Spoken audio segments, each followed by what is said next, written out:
Tuwatagan si Pizza Bara. Hindi ordinaryong kat ang mga alaga ni Mr. Popovic. Mga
para sa'yo.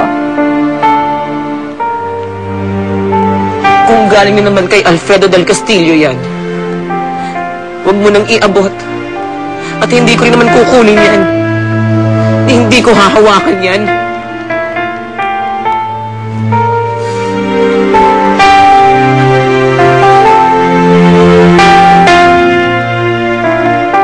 Pasensya na, sir. Pero ayaw niya talagang tanggapin yung padala niya eh. Sige. Di baling na lang. Salamat. Hi, Dad. Andito na pala po kayo. Ba't nandito ka lang sa bahay? Wala ba kayong lakad ng mga kaibigan mo? Anong kaibigan? Eh, wala namang mga kaibigan yung anak mo. Palibhasa, you're always busy, kaya hindi mo alam na yung si Abriel pagkatapos sa eskwelahan, nandito lang sa bahay, puro computer ang inaatupag. Ma, sige pag-usapan niyo ako na nandito ko. Eh anak, totoo naman ang sinasabi ko eh. Kita mo, I've been telling you time and again, makipag-socialize ka, makipag-mingle ka sa mga friends and daughters na... Evangelina, tama na. Hayaan mo ng anak mo kung ano ang hilig niya. Sige, kampihin mo yung anak mo. Palibhasa, wala kang time sa amin. Kaya you're compensating by spoiling her. Pagod na ako. Ayoko na makipaglaban pa sa'yo. Papahinga na ako. Palagi ka namang ganyan eh. Mas gusto mo pang matulog kaysa kausapin ako. Tumahimik ka na. Pwede? Magsasalita ako hanggang gusto ko.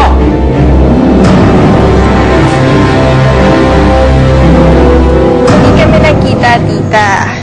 Di ba nga, he turned down my offer to have lunch together? Wala siya sa opisina. Hindi rin alam ni Gerardo kung nasan siya. Kasi hindi siya nakipagkita sa'yo. Nasaan na kaya nga yung lalaking yun? Tita, may alam po ba kayong nililigawan ni Fernando Jose? Nililigawan? Pamela. Nang iwan mo yung anak ko, wala na siyang nilligawang iba. Yun na nga po, tita eh. Every time makikipag-break ako sa kanya at makikipagbalikan ako, lagi ako tinatanggap. Ngayon, kahit anong ginagawa ko, kahit anong pagpaparamdam ko, aba, hindi ko makagat. That's why I'm asking you kung meron siyang ibang nililigawan. Kasi, yun lang naman ang alam kong reason kung bakit siya cold sa akin. Kung bakit nawawala yung anak niyo nang hindi niyo nalalaman.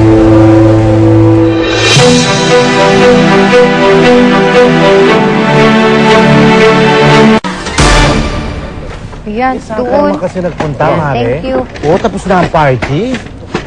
Oo nga naman, Dolores. Saan ba nanggaling? Nanggaling kasi ako sa bayan. Nakita ko kasi yung kaklase ko nung high school eh. Si Marisa. Ayun, nagkakwentuhan kami. Ay, naku, pare. Sayang. Hindi mo tuloy nakita ang poging-poging si Fernando Jose. Mare, kasama ni Rosalinda kanina. Kumanta si Rosalinda. Nagpiano naman si Fernando Jose. Kung nandito ka, I'm sure, kikiligin ka din. Sa tingin ko, seryoso din naman siya kay Rosalinda. Kasi kung hindi yung sasama sa amin dito.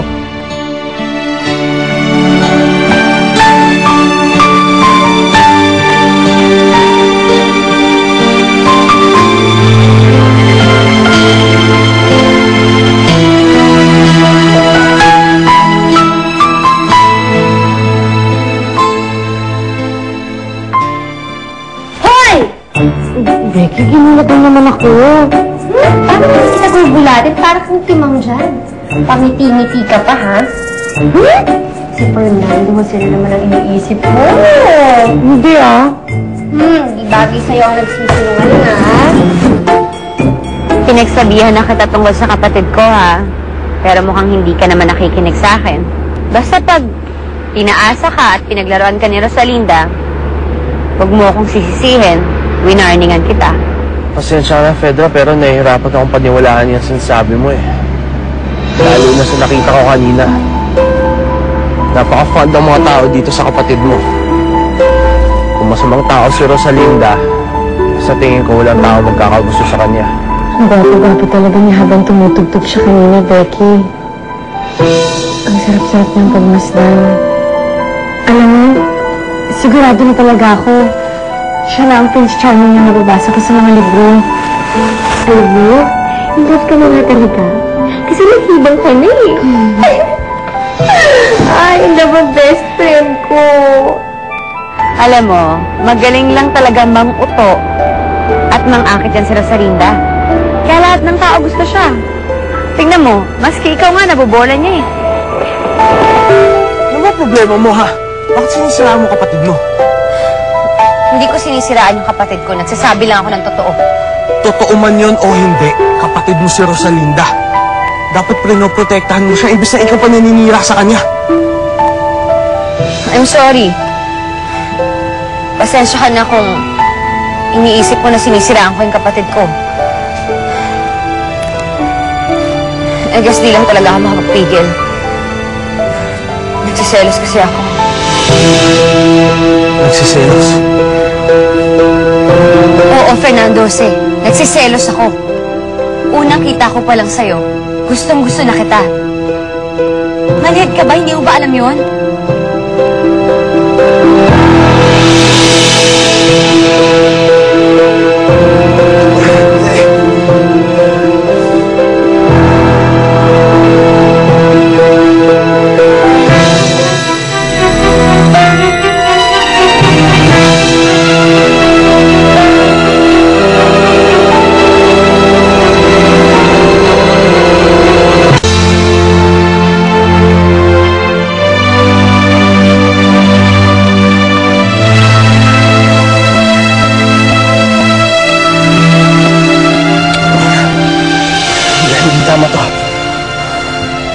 Bakit?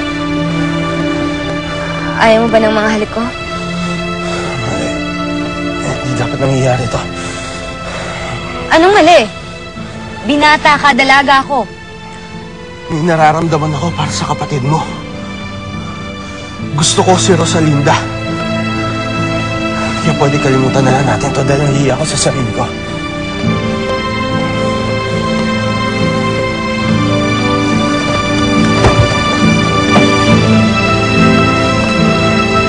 Fedra!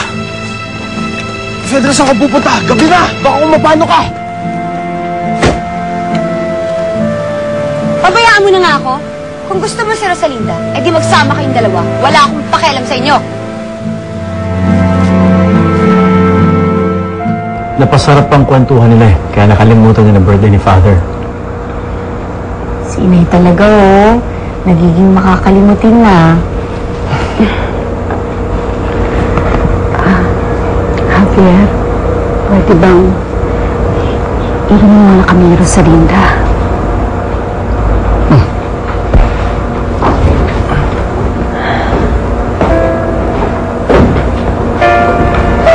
Magana ko kayo, Nay. Magpahinga na kayo. Abantayan ko kayo ba nakatulog kayo.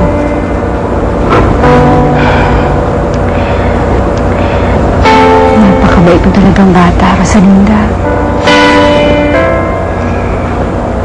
Minsan nga naiisip ko, akong karapat.